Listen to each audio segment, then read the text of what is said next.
You ever have that feeling that something isn't right, even before it's happened? That was me last winter, standing at the edge of my small town, Wisconsin, waiting for the last bus home. My name's Jake, and I teach English at the local high school. That night, I'd stayed late at the library, grading papers and helping a few students. When I packed up and stepped outside, the air had turned cold and damp. My breath puffed out in little clouds, and the wind carried the smell of wet asphalt and cornfields from the outskirts of town. The last bus schedule said 12:45 a.m. The bus station was empty. The fluorescent light overhead flickered like it was struggling to stay alive. I sat down on the cold bench, shifting nervously, listening to the occasional distant dog bark or the wind rustling through bare trees. At exactly 12:50 a.m., a bus rolled into the station. It was old, older than any bus I remembered, with dim headlights that barely cut through the fog. Its doors hissed open slowly, and I felt a chill run down my spine. No passengers disembarked. No driver waved. Nothing. Just silence. I hesitated for a moment, staring at the doors, the glow of the interior light, inviting, yet wrong. The smell hit me first, a mix of old wood, dust, and faint metal, almost like blood.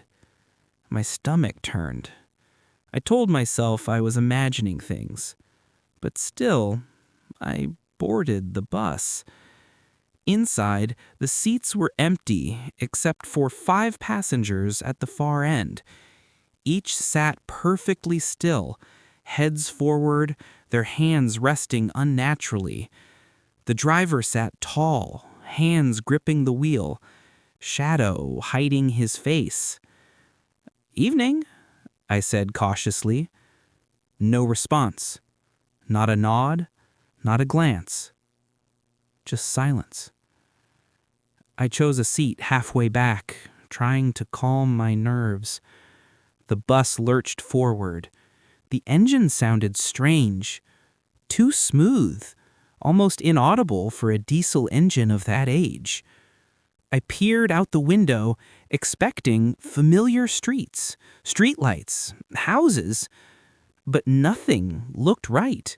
The streets twisted, the houses unfamiliar, and the darkness outside seemed thicker than normal.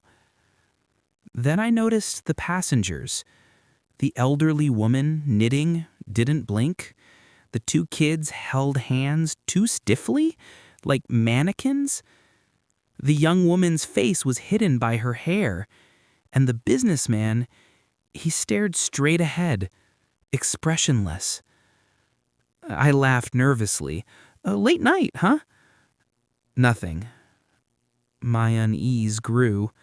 I wanted to get off, but the doors hissed closed behind me. Locked.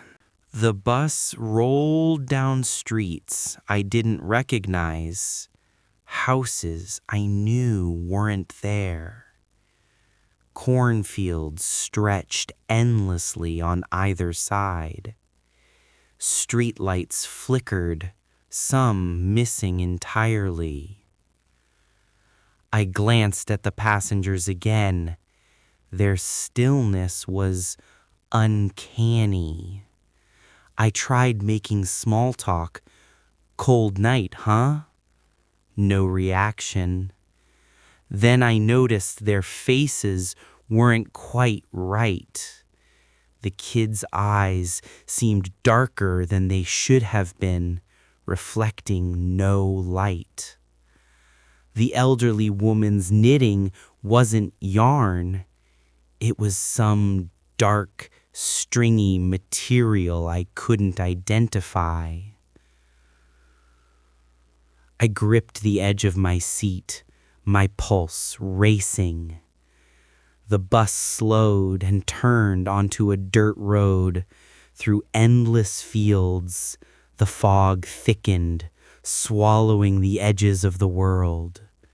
The moonlight barely reached the ground. My mind screamed at me that something wasn't right. Then came the first whisper. It was soft, almost imperceptible. I leaned closer to the aisle. "Hello?" I whispered back. Nothing. The whisper came again. "Jake." My stomach turned to ice. The voice sounded familiar, my name drawn out slowly. I spun my head, trying to locate the source. All I could see were the empty, expressionless faces. The bus jolted over a bump. I almost fell forward. I realized I couldn't get up. Every attempt to stand was like wading through molasses. Panic rose in me. The bus driver's shadow moved. He turned his head slightly, and though I couldn't see his face clearly, I could feel his eyes on me. And then I realized his face wasn't there. Smooth, pale skin stretched where his features should have been. The whisper repeated, louder this time. "Home, Jake. Home." I slammed my hands on the seat, trying to scream, but no sound came out. Time became meaningless. The bus continued down roads that shouldn't exist. Every turn seemed to double back, like I was trapped in some warped loop. The whispers were everywhere now, echoing in my head, hundreds of voices overlapping. "Jake, come home." I looked outside. Nothing I recognized. Fields, trees, fog, endless repetition. The bus seats themselves seemed to stretch slightly, elongating unnaturally. I tried the doors. Locked. The emergency exit wouldn't budge. Then I noticed something worse. The kids' heads turned toward me. Their eyes were entirely black, glossy like oil. They smiled, slowly, without moving their lips. The elderly woman stopped knitting. She lifted her hands, long, thin fingers curling unnaturally.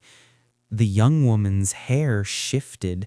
Faces emerged from the strands, silent, screaming faces. And then the businessman's head tilted too far back, his jaw stretching like wax, melting over fire. I couldn't breathe. I moved toward the front, toward the driver, desperate. "Stop! Let me out!"